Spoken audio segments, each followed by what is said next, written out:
Welcome to Season 2 of Mary for the Ages podcast. I'm your host, Mary, and this season is all about how the supernatural and the practical go hand in hand.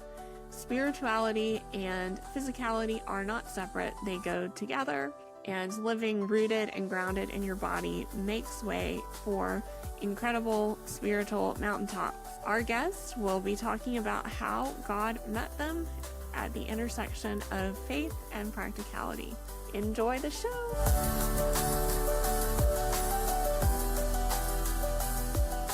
I'm here with Erin from Nutrition Rewired. Erin is a fabulous health coach. She's a registered dietitian with more strings of letters behind her name than I could ever remember. And she was an instrumental part of my health journey and some really significant breakthrough that I received when I was walking through healing from some really serious gut and health issues. So including a few liver issues and kidney issues. I had a lot of issues, and Erin helped me so much in that season. And so I wanted to have her on so that you guys could reap some of the same benefits, because she just carries such a weight to her voice, and she has so much authority in this sphere, and that's really unique and special. So, Erin, do you remember the day we met?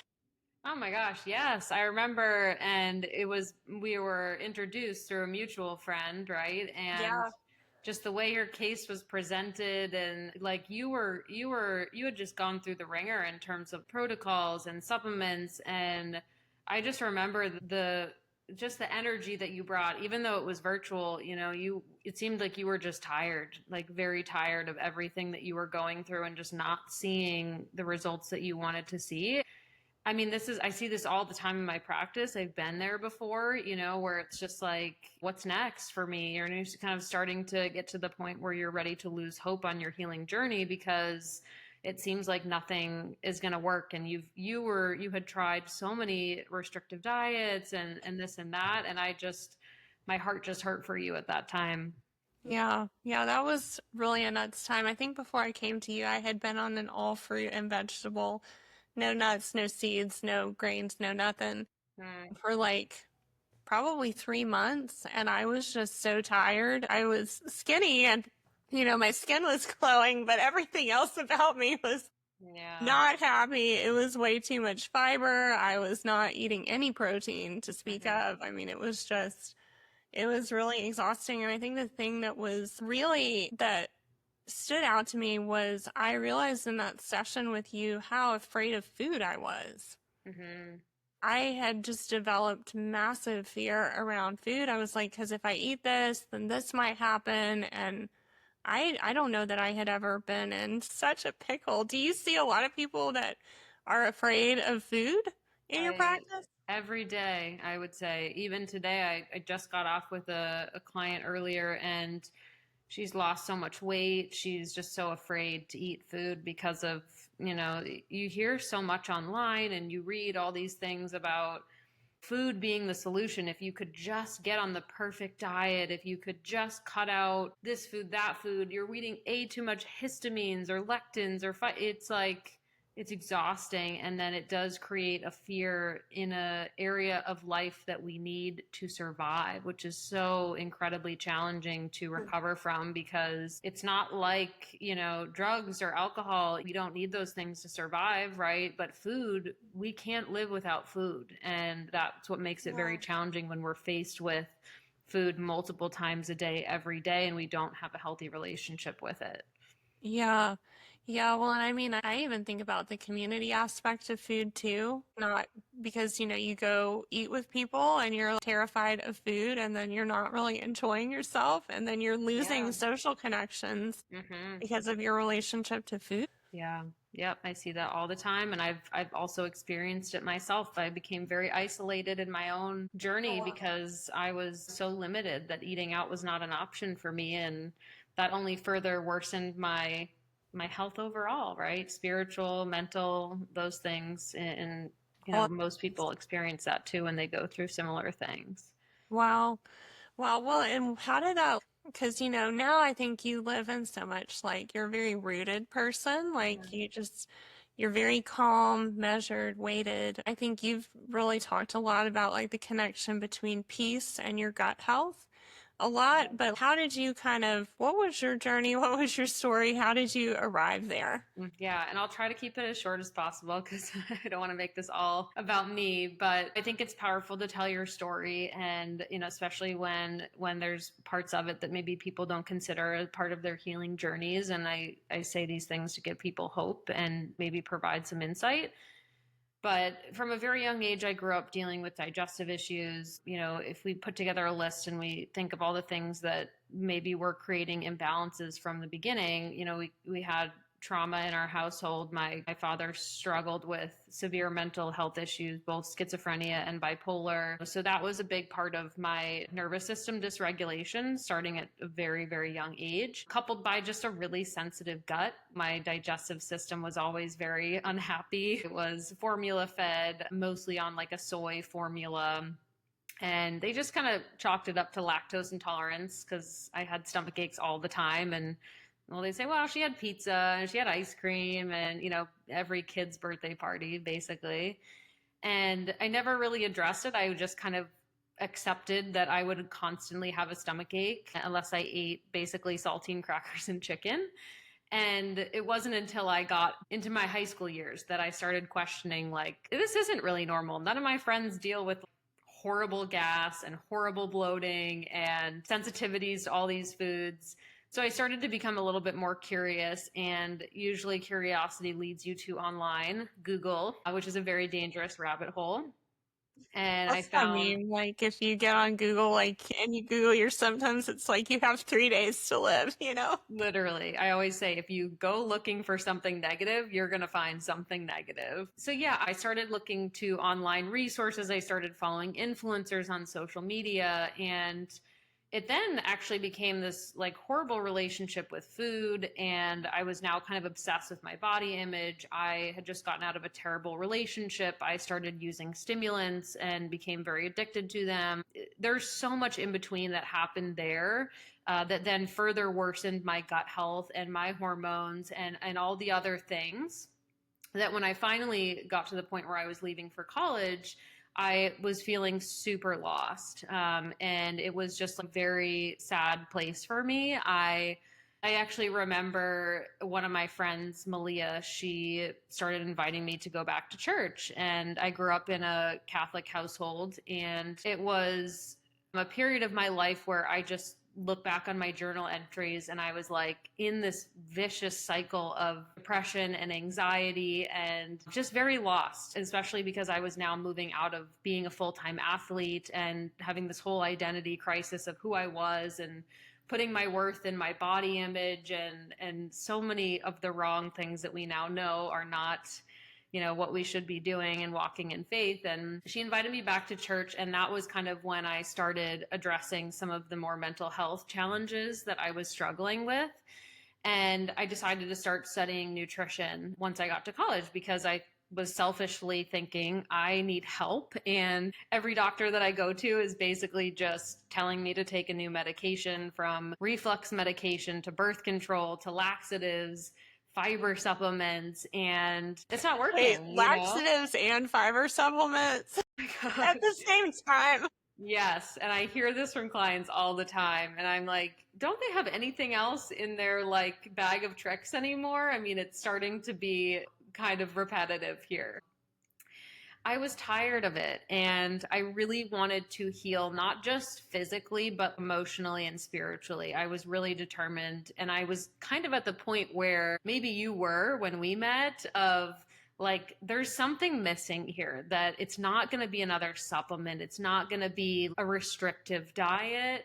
It's about healing my nervous system. It's about looking at my entire health history, like from day one, and figuring out what is the root cause and how do I maintain health for the rest of my life.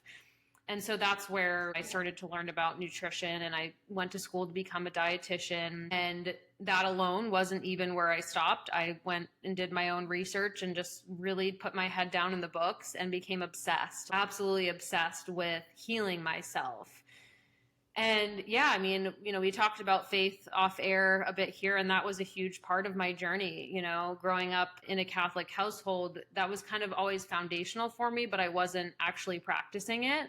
And so that was part of the solution of what it meant to be coming back into my body and to be pursuing my purpose on this earth, and what it meant for me to address my anxiety and depression and all those things. So here I am, I guess, fast forward to 2025, where I now am on a mission to help others and seeing that as my purpose on this earth, right? To basically be the voice of healing for other people. And I feel very grateful and honored to be able to do that. It's a responsibility that I do not take lightly. Let's put it that way. Then how much like is our nervous system connected to having a sense of purpose? Mm-hmm. And having a dysregulated nervous system means often that we don't feel that we can pursue our purpose. What comes to mind is, I think at the time I had started working with you, I was like, I am not going to live on this diet. I am not going to do this because this does not match my purpose in life. And so clinging on to that, not just clinging on to Jesus, but also being like, okay, like I am Yeah. moving from here to here, and there's a chasm in between, but I'm going across. It did so much for me. Was there like a moment where you were like, man, I know this is my life purpose now, is help people like bridge that chasm? Oh man, I feel like there's a lot of moments, and I feel like I still receive word that these moments are still here, because I will be the first to admit that I struggle with doubt sometimes, and I struggle with overwhelm of, can I keep doing this? Am I meant to do this? Everybody deals with imposter syndrome, right, in some way. But there's so many cases that I work with, that there are people that I work with that they just, I mean, they light this fire in me where it makes me realize, wow, if I wasn't, having the knowledge that I have and the person that I'm meant to be, I wouldn't be able to change this person's life. And I've seen clients go from, I have several months to live, to I have several years to live. And I don't say that lightly. And it is not like a pat on the back to me. It is just straight practicing what I have learned and helping people really focus on the holistic picture with their nutrition and health.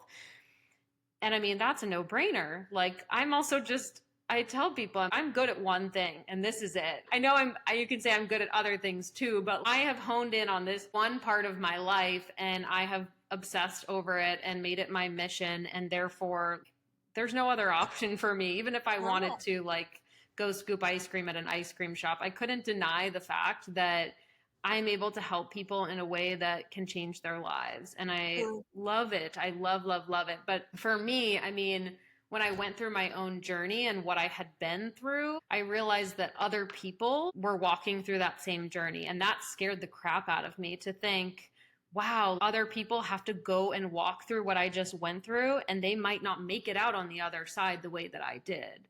And so it was more of just kind of a general realization of, people aren't learning this stuff. If you're not going to go out there and tell people about this, who is? And I'm not to say there's wonderful people doing similar things to me, but there weren't enough of them, especially in the dietetics route. So it was kind of just this big overarching realization that if I didn't help people, and people would come to me, say, well, what'd you do? And how did you address this? And I thought this was the only option. And to be able to even just tell people that it wasn't the only option, the look on their face of like, they didn't know that, or wow, there's another way, was just so exciting to me.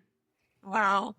Well, and I mean, I guess I'm trying to think how to ask this, because I know for me, I wasn't eating sufficient protein Mm-hmm. or prebiotic foods, and I Mm-hmm. wasn't eating sufficient grains that were suitable for my digestion type. So I know everything is different for Mm-hmm. everybody. Like, somebody listening to this probably eats too much protein and not enough rice or something. We just don't know. Or maybe they need to try your favorite, which I know is cauliflower rice. But what has kind of been the thing that you feel like, oh, this is different from how most dietitians are addressing these issues? Because we've got people with SIBO, bloating, gut, chronic cycles of digestive issues, chronic depression, chronic anxiety. What do you feel like you're doing that you're not seeing and that you wish was more prevalent? I think it actually is the more of the restrictive side of things. I see a lot more people doing that, and it's actually quite harmful. And what we know about the gut is that diversity is really important. The more diversity that we have in the gut, the better. And if you aren't feeding those diverse, types of bacteria with your diet, what does that mean for those bacteria? They then don't have a source of fuel, and therefore they are reduced or disappear altogether. And then we have this downstream effect of things that happen, like those bacteria are actually responsible for keeping a nice healthy mucus layer in our gut. And so if you don't have those bacteria, they're not building up that mucus layer, and that mucus layer eventually will degrade if you are completely lacking those bacteria. So it sounds so simple, and quite frankly, it kind of is, in a sense of, we can't be on a restrictive diet long term. Now, if you want to do a low histamine diet for 2 weeks to see if it calms down your symptoms, or a modified version of low FODMAP, or a modified low carbohydrate, not no carbohydrate, sure, absolutely, we can do that to manage your symptoms. But what I see people coming to me with is those very restrictive diets, and some have even been on them for several years. And we do a stool test and we're like, yeah, we're missing a lot of things here. And there's a lot of damage that's been done because of those restrictive diets. So, I'm not doing anything like that's a nice little secret box here tied with a bow. It's not. Like, I'm just making sure people are properly fueling, and then we're adjusting, dietary based on their sensitivities and what their underlying root causes are. And our ultimate goal is to get them to a place where their diet is as diverse as possible. Well, and so if somebody's gut microbiome is not super diverse, right? Like, Mm-hmm. I was just on mega antibiotics for a freaky health thing. I know now. So I'm like over here with my kombucha. I don't even like kombucha, people. I'm kombuchaing, kimchiing, all the things. But like, let's say somebody's been on several rounds of antibiotics and Mm-hmm. now their gut is not as diverse as it used to be, Mm-hmm. and they didn't heal it. What's the effect on the brain? Wow, yeah, that's a great question. So, the gut brain connection is one that we actually do know a lot more about now. And the bacteria in the gut are actually responsible for neurotransmitter production. Yes, so neurotransmitters like GABA. So, GABA is that neurotransmitter that's responsible for that nice and calm feeling. We know that our gut bacteria are also responsible for the production of serotonin. 60%, I believe, of the total serotonin we have is produced in the gut. And, so that plays a significant role just alone through neurotransmitter production, but also general inflammation. And we have this, like, barrier, like I was talking about, that gut lining, where if you have components of food that are, or even LPS, like lipopolysaccharides, inflammatory compounds, that can now move from the gut into the bloodstream because our gut isn't optimal, that then can impact our brain, because that's systemic whole body inflammation, which Wow. we know. I always use the example, if you think about when you have the stomach flu, what is your brain doing? You're not having positive thoughts. You're like, I mean, for Nothing me, good. impending doom. I'm literally looking to God, being like, you can take me now, and I have no rational thinking. There's like a depression. They're like, where you're sick because there's so much inflammation. Your gut is so unhappy. But there's this direct connection between the gut and the brain, and that's only one part of it. We have also the vagus nerve, right? So this major cranial nerve that connects our gut and our brain. And so if there's inflammation going on in the gut, that can signal up to our brain, hey, like, we've got some stress and imbalances going on. So, yeah, I mean, I could talk all day about the gut brain connection. And so you mentioned, post antibiotic, there's so many things that we can do to rebuild those bacteria. And you mentioned prebiotics, which are wonderful foods like garlic, onion, asparagus, artichoke. There's prebiotic supplements that you can take. There's also probiotic supplements that you can take, and probiotics in foods, like you mentioned, kimchi, sauerkraut. Resistant starches are also great, found in things like green bananas, cashews, beans, lentils. Those help to feed the beneficial bacteria specifically in the colon, which is where we see a lot of those bacteria. That's where most of them are that we have. Yeah. So basically, if you're not feeding yourself properly, you're also creating like sort of a famine within where all the little bacteria are like kind of experiencing a famine. These cartoon characters are in my mind, just being I like, love it. oh That's so I mean, that is the most perfect way to describe it. And I love how you pulled in the cartoon element of it because it makes it fun and it hopefully makes it easy to remember because that's true. You have simplified it in a way that is absolutely true. no. Yeah. Well, we have to personify our gut bacteria because nobody else is going to do it. We have so many puns in my house. My husband doesn't like know the specifics of gut health, but he'll randomly throw in fancy words like beta glucuronidase and stuff like that to make it make it humorous. Well, that's amazing. Well, and I think too, I know since we've talked, you've had one child, and like, what was that process of going through pregnancy and postpartum like for you? Because while I have not had children, I understand that that can be pretty physically depleting, especially on the back end. Mm-hmm. What was that process like for you, and what did you discover? Yeah, I mean, I could talk for ages about pregnancy, postpartum. I love telling my birth story. It was magical. I mean, I just love empowering others about the whole process, and becoming a mom is unlike anything I could ever imagine. It's like I died and then was reborn again. But one thing that I will say is that had I not done all this work on the back end with my nutrition, my mental health, like if I didn't put in that work, I can only imagine what this journey would have been like. I have never felt so prepared for anything in my life, where a time in my life where fueling my body, nourishing my body, taking care of every aspect of my health was so important. I mean, it was like ultimate test. It was almost like if we're gonna like use little cartoon characters, it's like imagine I'm running up to like a gate or a door and someone opens the door and they're like, "All right, Erin, you're finally ready. Are you feeling good to do this?" And I'm like, I felt so confident in it. There was this natural intuitiveness inside of me that, I'm not going to say wasn't anxious or wasn't fearful in any way, but I was like, I've got tools. I've got tools for this process. And on top of appreciating, what my body can do, that is another level too, I mean, I don't look at my body the same ever again. Going through what I just did, raising a human, I'm still breastfeeding. I've literally grown a human with my whole body. There's this newfound appreciation for that aspect, but also the importance of proper fueling through pregnancy, even before pregnancy, through fertility, pregnancy, postpartum, breastfeeding. The knowledge that I have and that I share with other women is, I mean, it's such a powerful tool. Without it, I mean, we won't be our best selves. We can't.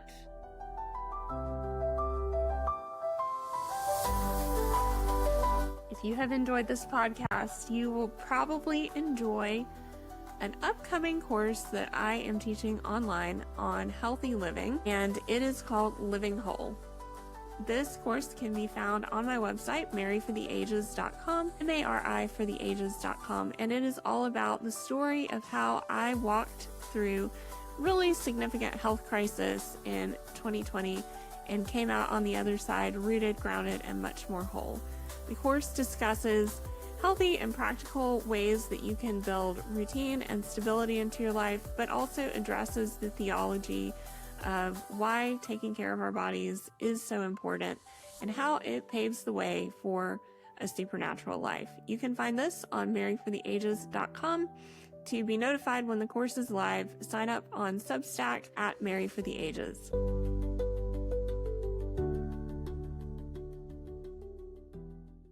So that kind of leads me into another question. In your opinion, do most people eat enough food? No, they don't. I would Why not? say 70% of the people that I work with are under fueling in some way. And that could be total calories. It could be not enough protein, not enough fats, not enough fiber, not enough diversity. I see a lot of people like I eat the same thing every day because I know it works and I'm afraid to branch out or I'm busy. But most of the people that I work with are not eating enough, especially of the right things. Wow. And what is kind of that, what is the effect of not eating enough? Oh, where do I start? Like, you want to talk about, I've worked with people who have had chronic migraines, infertility, constant injuries as professional athletes, depression, anxiety. All of those are symptoms of not fueling your body and your brain properly. You know, those are like some high level things, daily energy levels, normal bowel movements. What goes in comes out. Tell this to clients all the time. You're not eating enough. You're not going to be pooping enough. So, constant bloating, food sensitivities, chronic digestive issues are definitely a result from underfueling. But autoimmune conditions, that's a stress on your body. And over time, let's say you've been dieting or under eating for 10 years, all of a sudden you wonder why you're dealing with an autoimmune disease. Your body's been stressed. It's been whispering to you for 10 years and now it's screaming. Now it is screaming. So there's literally almost everything, every health issue that you can bring up can somehow be tied to proper fueling. Wow. And have you seen a lot of infertility, autoimmune, like chronic injuries, for example? I'd love to hear some testimonies of things that you've seen reversed through proper nutrition. Oh my gosh. I've helped countless of women get pregnant after multiple rounds of IVF. So I can give you an example of a client I worked with a year ago. She actually just got pregnant this past year. And so she didn't have a period when she came to me. She was like basically a shell of herself. She felt like she was basically in menopause, right? Because she was under fueling, over exercising, her estrogen levels were less than 15, her hair was thinning. All her doctors were telling her, "Oh, you're just in early menopause." She was 28 years old, right? So, yeah, sure, that can be a thing. But doctors do this all the time to my clients that struggle with infertility. And it's like, nope, she is underweight. She's not eating enough. She's over exercising. And she just gave birth to her baby. That's so Yeah. amazing. I mean, if you can share, was it she was under eating total calories Mhm. or not enough protein, all of the above? Total calories, protein was great. She was like a protein queen to the point where I was like, less protein, actually. More focus on fats and carbohydrates. A lot of people that I work with it's like either you were born in the 90s and you're scared of fat, or you were born in, you know, whatever it is that the year of where you're afraid of carbohydrates. So, you kind of fall into two camps. If you were born in the 90s, you're probably afraid of cholesterol foods, red meat is the devil, and those types of things. And then the year of the glucose goddess, where carbohydrates are going to spike your blood sugar and avoid carbohydrates. So protein is generally an issue, but I would say fats and carbs sometimes can be a more common hang up that I see in my practice. This particular client, it was mostly fats and carbohydrates. She was crushing the protein intake. Yeah, I feel like all the gym girlies on TikTok right now are, screaming their protein intake. And I'm just like, where's your fiber? I know. People are dying of colon cancer. Why aren't you eating enough fiber? And I think too that like gut diversity is so important. And Mhm. like, some people are really into like carnivore diets, which I mean, if you're for that, like, God bless you all. But at the same time, like, have you seen the blood work of somebody that's been on one of those super restrictive like carnivore diets? And what does Mhm. that look like? Yeah, actually, I can give you a case study. I had a client, he was in his probably late 50s and he had tried the carnivore diet. He actually had worse hemoglobin A1C, so like blood sugar balance, because his diet was actually too low carbohydrate and he wasn't eating enough complex carbohydrates, which is funny because he actually did this because he really wanted to reduce his risk of prediabetes, which runs in his family. So his hemoglobin A1C got worse actually. And and then yes, he was dealing with constipation, his bowel movements were more irregular. His cholesterol definitely increased. It wasn't alarmingly high. We didn't test his apolipoproteins, which are really a good assessment for cardiovascular health, but I would have loved to have seen his apolipoproteins. But yes, cholesterol levels went up, not much change in blood pressure, but the two ones we cared about the most were hemoglobin A1C. So, how well did he do at managing blood glucose for the past 3 months? And then cholesterol levels did not improve, which, you know, you'll hear stuff online about, oh, I lowered my cholesterol and did this and did that. And I say, well, you probably lost weight. You probably just cut back on some calories and you probably just lost weight. You know, even a 5% reduction in weight for someone who's maybe obese, for example, can certainly lower someone's hemoglobin A1C and lower their cholesterol markers.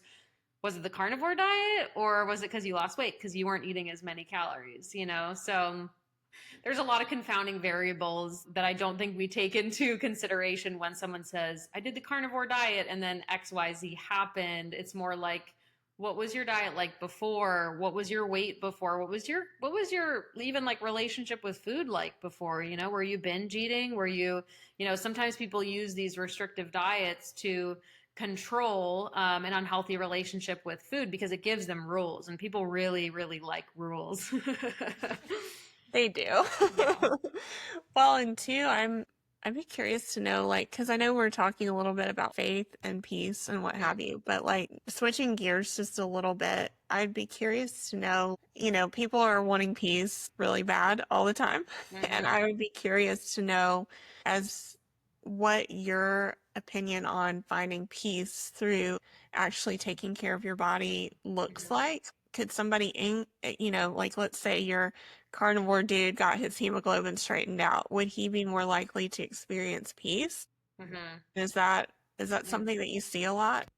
Yeah, absolutely. I mean, specifically to that question about blood sugar balance, you know, blood sugar plays a huge role in our mood, which we don't often think about. But my favorite example of this for people to conceptualize blood sugar with is the Snickers commercials, right? So you get this guy, right? Whoever it is in the commercials, and they're usually hangry and they're acting in some sort of way that's unpleasant. And someone will come in and say, you're not you when you're hungry. Here's a Snickers.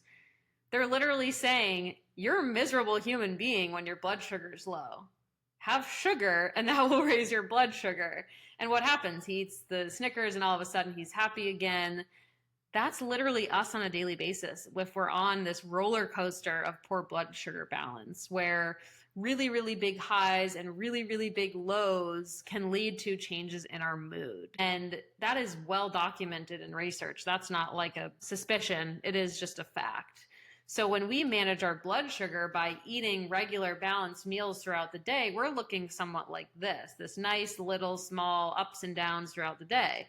When we are on a blood sugar roller coaster, it's like, hey, just started my day with a coffee with some sugar and milk and nothing else. Blood sugar like through the roof. And then all of a sudden, this massive dip comes in. Maybe you skipped lunch, probably. And then you're exhausted by the time you finally eat. And you're then just chasing your imbalanced blood sugar for the rest of the day. Yes, of course, you're not going to be able to focus as well. You're going to feel more anxious. You're going to feel more depressed. You're going to feel more brain fog. Yes, absolutely. There's a connection to that. Yeah, I've been posting these reels. I'm like, girl, is it spiritual warfare or are you dehydrated? I'm just like, I would say, or like constipated or something like, I mean, anytime I talk to someone who deals with digestive issues, they'll tell you like, I'm in a horrible mood unless I've gone to the bathroom, or I'm in a horrible mood unless I've eaten. We don't think about the connection between our gut and our diet and our brain and our diet. Like, it's so prevalent. And I think when I realized that, that's when I really wanted to make changes, because I had tried anxiety medications, I'd tried antidepressants. None of them worked for me. Like, on a genetic level, there was something that didn't align. And it kind of makes sense now looking at my dad's reaction to mental health medications. But diet was my only tool. That and ashwagandha, really. That was like the only thing that helped me. which is now so controversial on TikTok, but I will die on the hill of ashwagandha because it literally saved me at a time when I just needed a little extra herbal support. So, yeah. just something to help with that flat line. Yeah, no, Something I to hear just that. help those cortisol levels. But now, you know, I'm off it now and I use it occasionally. But yeah, there's research that omega-3 fats, I mean, our brain is literally made of omega-3 fats. So if we're not getting those, like, what are we doing? You know, it's so what we eat directly impacts our mood, our energy, our entire brain health. Wow. Well, I mean, for those listening, like if you're going on extended fast, if you're spending a lot of time not focusing on what you're eating and then feeling like crap. Like it could be not that God is convicting you of some sin, but that perhaps you just need to eat and calm down, you know?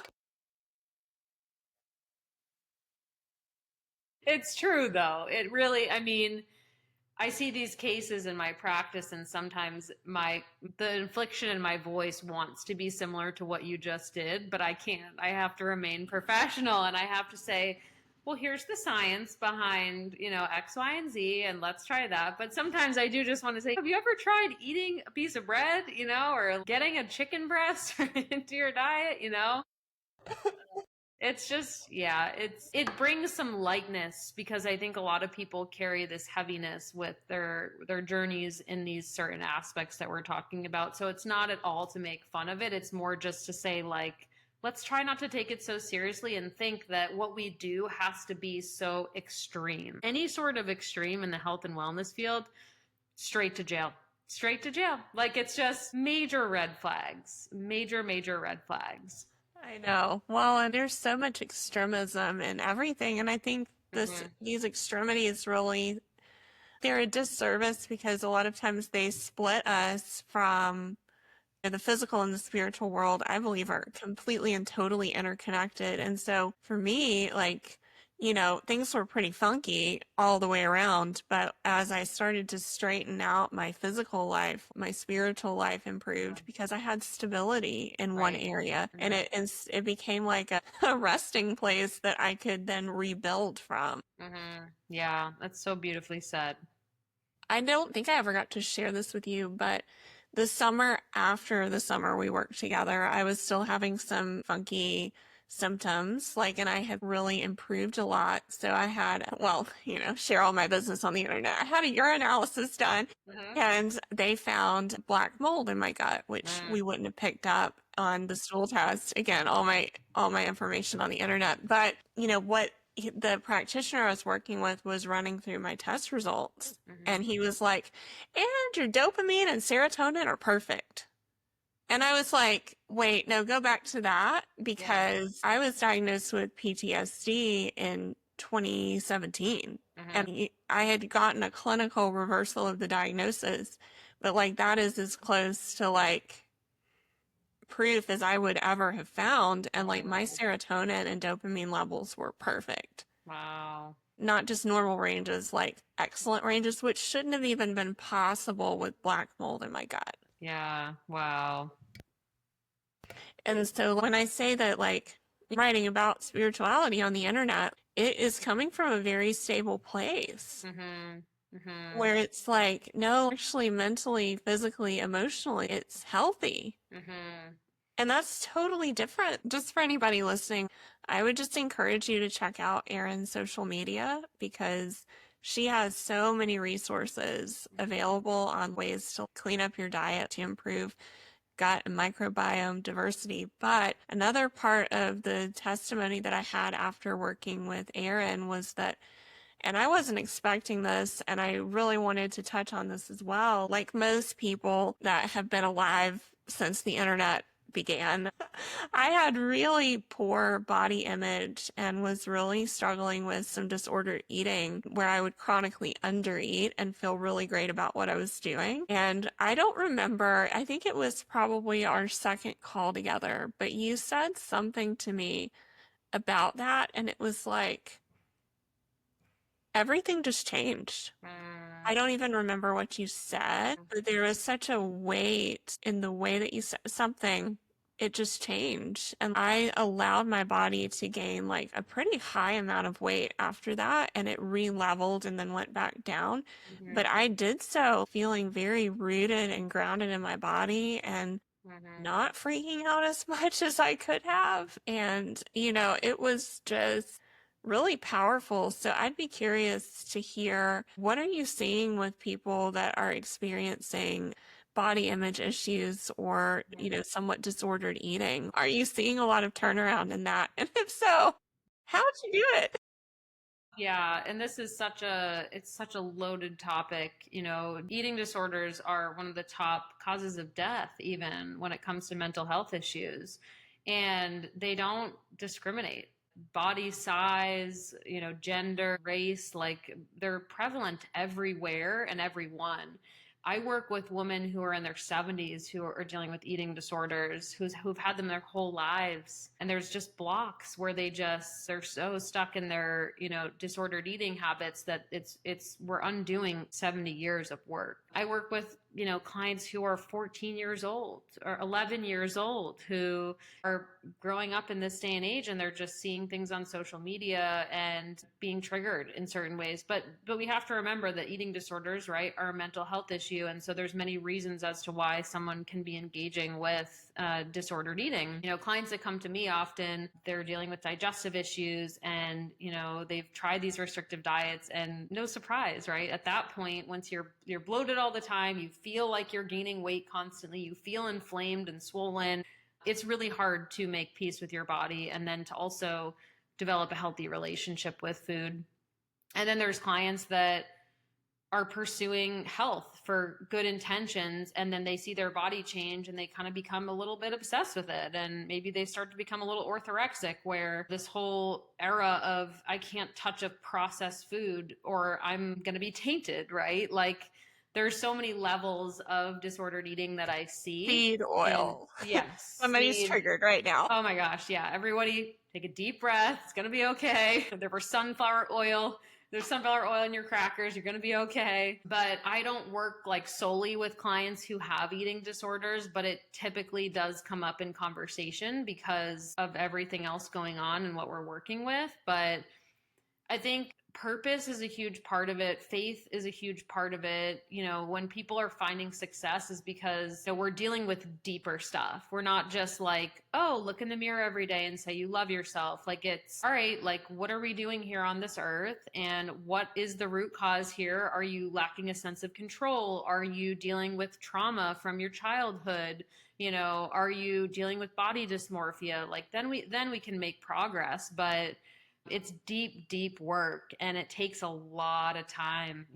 I work with clients for years on this stuff, and the progress can go up and down, and there's different triggers for people to fall into old habits that we address cyclically. But ultimately, it's the best work you'll ever do. If anybody out there is struggling, it's the best, most important work you'll ever do. And it's hard because when you do it, nobody gives you a medal. I talk to a lot of my clients that deal with eating disorders, and I say it's so hard because someone goes through chemo for cancer, right? And they come out and everyone's cheering them on, and you get a badge and you get to celebrate it every year. You come through an eating disorder and all you feel is shame and embarrassment, and you don't want to talk to people about it, or you don't want anyone to know. You should deserve the same level of a celebration for that accomplishment, even just to make it a priority. So if somebody out there is struggling, I hope you seek the help that you deserve. In my own journey with my orthorexia, this therapist told me once, my sister, when she was in treatment for alcohol, she brought me in for a therapy session, and my issues came up in the therapy session, and the therapist brought up my disordered eating, and she said, I used to have an eating disorder, and I said, I don't feel like it's fully possible to ever get rid of these thoughts because I'm okay with that. And she looked me in the eye and she said, it's possible. It is possible to heal because I've done it. And I got mad. Like I got angry with her because I almost felt like, why would you say that to me? I don't feel like that's my story. And she was right. And I now catch myself saying that to clients, not in the same way she said it to me, but you might not believe that it's possible to get to a place where you are free from those strongholds, but there is. There is a way out, and it is not through grit and resistance, right? It's through purpose and faith and, digging deeper. It's not. Yeah. So I probably long-winded on your question, but. No, I think it's so important. And I mean, we talk about like it's the anointing that breaks the yoke. Like that's a really wonderful verse. And I think a lot of times what we've walked through and our story becomes something that can shatter somebody else's yoke. That was something I wouldn't even have really known how to bring up or said, I'm dealing with this. And like in one conversation, you pinpointed it and dealt with it, which I thought was amazing. Yeah. And so, it's just, It's just been really, it was really so powerful working with you. And I just, yeah, it was super life-changing and super simple and practical. And it really set me back in a much more solid place. So I'm just always going to be so grateful to you, Erin. Oh, well, thank you, Mari. It means the world, and to have been part of your journey and just to get to know you and also be in contact with you still now. I feel truly blessed for that. Oh, it's wonderful just to know you, Erin. Well, if anybody wants to connect with Erin, where can they do that? Nutrition Rewired on everything. So Instagram, nutritionrewired.com, Erin at nutritionrewired.com if you want to send me an email, whatever platform you prefer. I love to connect with people. I love giving resources or referrals if there's someone else that can better support you. But wherever you are on your health journey, God bless you, and just, don't give up. There's hope and so many wonderful things that we can do to support our bodies. Well, thank you, Erin. Yeah. And yes, Yeah, so good to see you. you too. Thank you for joining Mary for the Ages podcast. I am your host, Mary, and you can connect with me on maryfortheages.com, MARI for the ages.com, and that handle will also work at Mary for the Ages on Instagram, TikTok, YouTube, and Substack. To learn about upcoming courses, including my soon-to-be-released course on Living Whole, which is a healthy living course that touches on the practicalities and the theology of getting your life back in order. You can connect with me on any one of those streams. Thank you so much for joining and speaking and wishing blessings over you as you head to your day.